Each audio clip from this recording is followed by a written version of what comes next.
The beauty of this show, and we've said it before, is you can do skyboxes on Bryce Harper and you can do skyboxes on the guy behind you. And I love when narratives come to fruition because Pat Murphy said in spring, Brice Turang is going to take a quantum leap. Has he so far 1 month and a half into the season? Know thyself. Know thyself. What do you mean by that? How do you add value to a ball club? Your 250 with 4 homers is not really helping us. I don't care if you give me elite D and good base running, but if you can find a way to get on base and leave the home run hit in the Rhys Hoskins and Yelich and some of the other big boys, you turn into one of the better players in the game. Definitely one of the better second basemen in the game. That's what I love, seeing these guys mature. Listen, this is a first-rounder, Brice Turang, 2018. Comes from good lineage. His dad played in the big leagues. His mom was a softball star at Long Beach State. So the genetics were there. And Eric Nays said, here's another manifesto, Robert. And everything Nays says. Just not hitting the ear. Listen, right? Nays needs a raise, too, by the way. Sharpen the pencil for him because this guy is a star. Put him in your contract. Well, he's not going to share his salary. You know what, Nays? I might just do that. Let's get into a front end right here. And I'm going to take you through the adjustments he's made. He went on Sean Casey's podcast. He's using a hockey puck knob bat, a 35-incher. He runs the bags. He's only second to Ellie De La Cruz. We'll get into that. And he's had some moments. This is a former shortstop from high school. Like I said, first rounder, 2018. And now, Robert, what'd you say in the break? Pause this real quick. What did I say in the break? Milwaukee, aren't they supposed to be rebuilding? I thought they were going to be rebuilding this spring. When they traded away Corbin Burns, I was like, well, okay. They might win the division. Wow. Who's to say they can't, right? So, all right, bring up the first board before we get into the changes he's made. Season comparison from last year, he hit 218 with an on-base at 285, played 137 games. So they gave him a chance. Sometimes you got to give somebody 500-600 plate appearances, run him out there, let him find himself. He slugged at 300, weighted runs created plus, your average big leaguer's 100. He was 40% below that. Fast forward to 2024, someone made an adjustment in the offseason, hitting 301.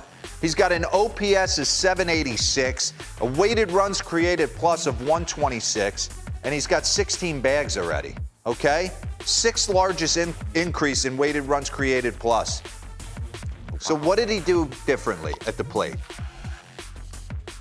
He's made monster changes. You look at him right here, he's trying to stand almost like Craig Counsell. Yeah, well, almost like he's trying to do damage. Like he's going to get some rhythm and timing going, and he's going to start trying to launch. And what has he started to become? Hey, I need to get on top of the baseball. I need to get on base. I need to use my speed to set up some of the big boys. I need to put the ball in play. I need to stay short and quick to high velocity. Give me the next tri-screen. I mean, these are monster differences right there. Run that back for me real quick, because I want to take you in. Look at the leg kick. He's completely eliminated the leg kick. And I think as his career progresses, you might see the leg kick come back in count leverage spots. As he starts to understand how guys are attacking him, 1-0, 2-0, 3-1, you might see the leg kick come back. April 21st, 2023, right? Hands are high. Look at him now. Way more spread out, almost like I'm going to play a little pepper with the baseball and shoot it up the middle the other way. You can run this. Something else that's noticeable, too, he's using a monster bat with almost a hockey puck knob on it. And he's got the ability to jump ship. I mean, it's in there, 1-0. We'll get to an 0-2 where he just drops the head of the bat on it. Run that back for me real quick. Pause it. Can you check out this hockey puck knob? He's using a 35-inch bat. The biggest bat guys I played with, Chipper Jones swung a 34 and a half, 34-inch.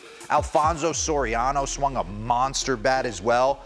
I was 34, 32 all day long, and then in the second half, when I thought it getting a little hotter and a little heavier, I'd go 34, 31 and a half ounce. So for him, because I wanted to like whip it through, most guys are wanting to whip it through with bat speed. For him, he's gone to this monster bat where the balance is more evenly distributed, and he's just playing pepper with the baseball. Run this, Miles Michaelis. That's not a bad pitch. So he's got pop. There's no question about that. Bring up the chase percentage board.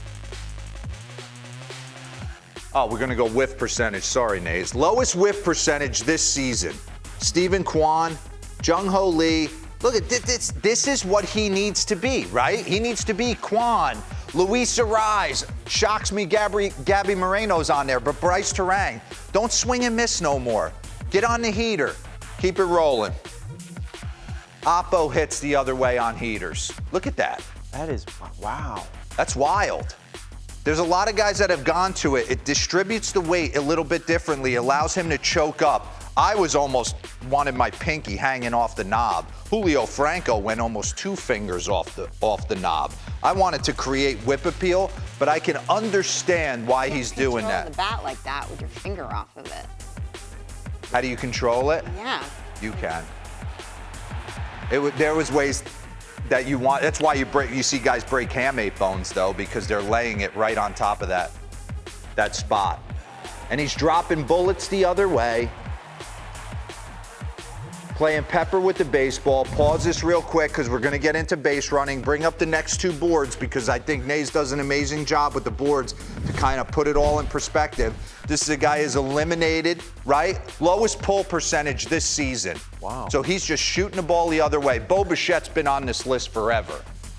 Hot change me to the next one. Average leaders versus 4-seam fastball sinker.